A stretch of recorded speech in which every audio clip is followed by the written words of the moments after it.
The Tre Cime ski resort in Italian called Tre Cime, meaning 3 peaks.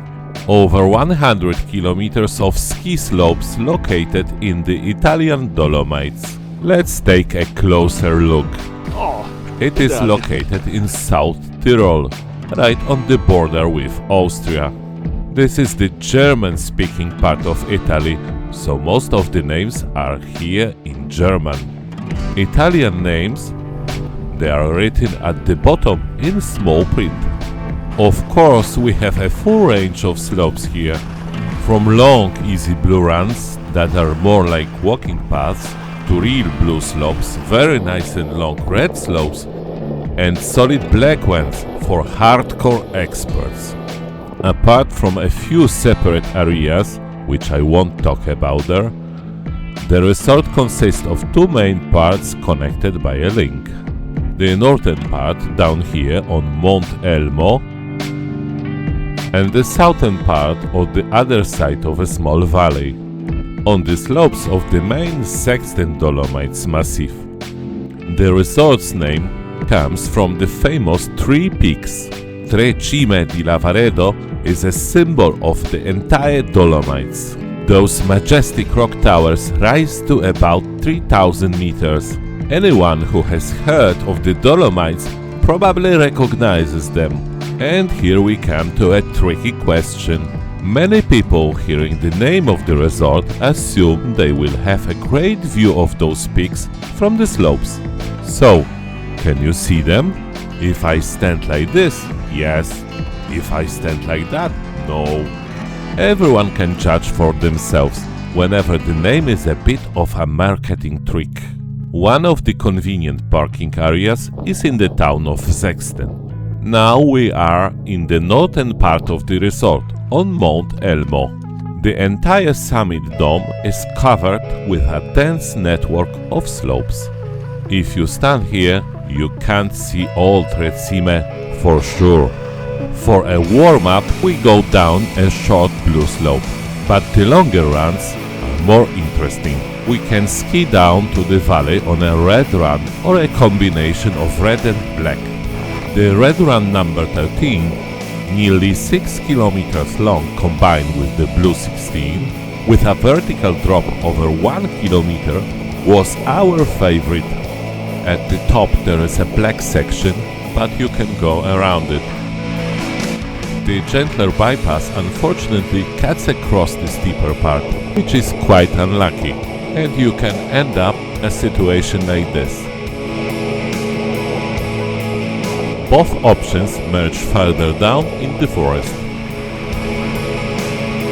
Then we have a few kilometers of smooth, moderately steep red terrain. This run doesn't have great views since it goes through the forest, but I don't find it boring at all. There is also no flat sections, which often ruins other red slopes. That's a big plus. A possible downside or advantage is that this run goes through the forest on the north-facing slopes, so it stays shaded all day. At the end, we ski down to the gondola station in the town of Wirschach. It is located in the Puster Valley, and here we have a chance to talk about a very interesting solution. There is a railway running through this valley. That's nothing unusual, but there is a ski express train. It stops at the 2 main ski resorts in the valley, Kronplatz and Tre Cime. It conveniently brings skiers from other towns in the valley, but the most amazing thing is that some platforms are shared between the train and the gondola station. The train is included in the ski pass price if you have a multi-resort pass, Dolomites Super Ski. Once we finish skiing in the northern part, we can head south via connector runs. The main connection route is slope number 11. Despite the red marking, for the most part this is a gentle, sometimes a bit narrow, ski route. In about 3/4 of its length, it doesn't make much sense as a downhill run, but as I mentioned, it serves as a connector.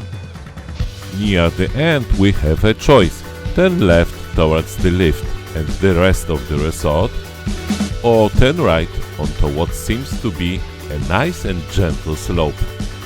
And here's a warning: on the map there is a red and black run marked next to each other. In reality it's a very steep black run with some, let's call it, escape routes. Many people might miss them and suddenly find themselves in terrain that's too difficult for them. At the end we continue down the valley to the parking lot in Sexten. To reach the further part of the resort we need to take the gondola I mentioned earlier. It has one mid-station, but you can't get off there. That's because in the back direction there is a black run under the gondola, but only down to the mid-station. To go further down, you have to take the gondola.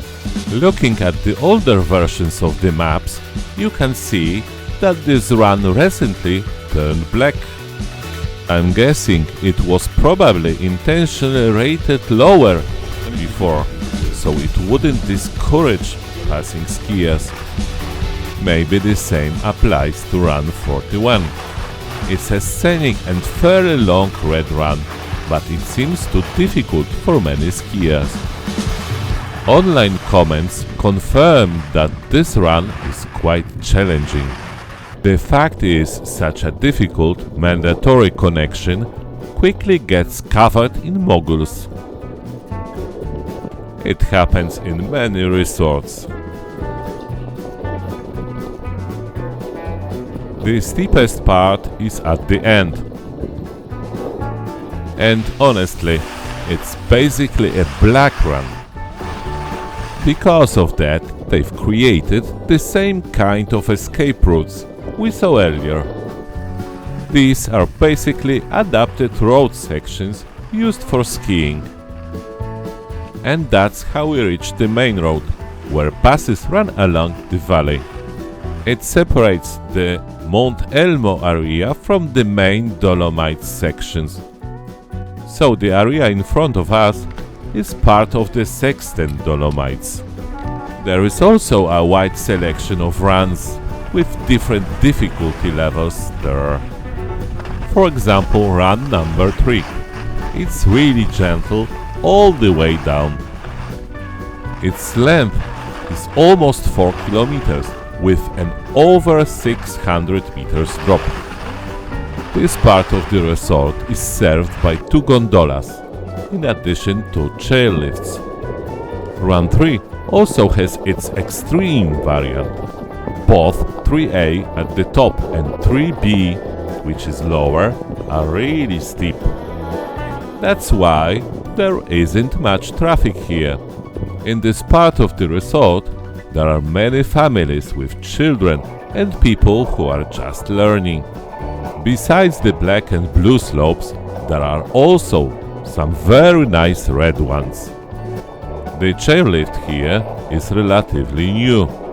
Some slopes on the map are marked with Roman numerals.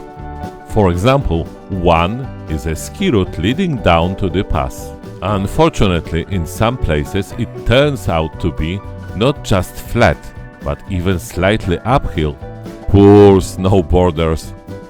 And suddenly, in the middle of nowhere, this view appears. Well, how polite. Kreuzberg Pass is quite a scenic place. There is a small ski resort there, a button lift, 2 slopes and 2 hotels. Since we're here, we might as well ski down, even though people don't came to Alps to ski on button lifts.